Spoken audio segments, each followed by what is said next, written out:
Tady jsou, pane.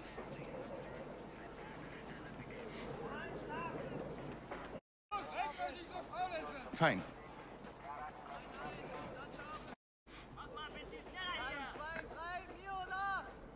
Nechci, abys chytila tu rýmu.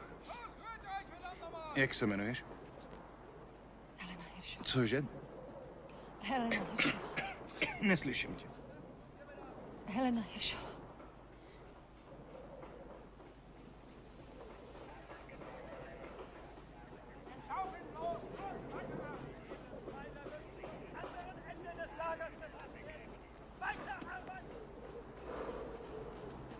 Jo.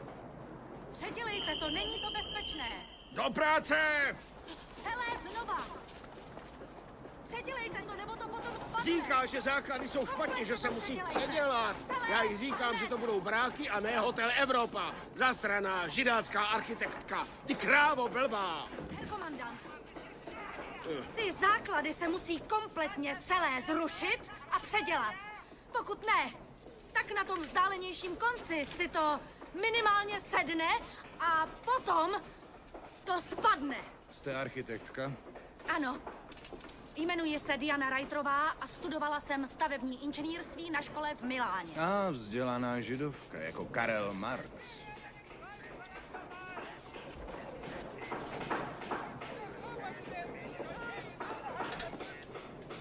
Unterscharführer. Jawohl. Zastřel ty. Prosím. Herr komandant, jen se snažím dobře dělat svou práci. Ano, a já svou.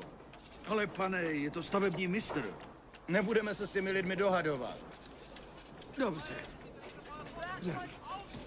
Ne, zastřelte ji tady, především.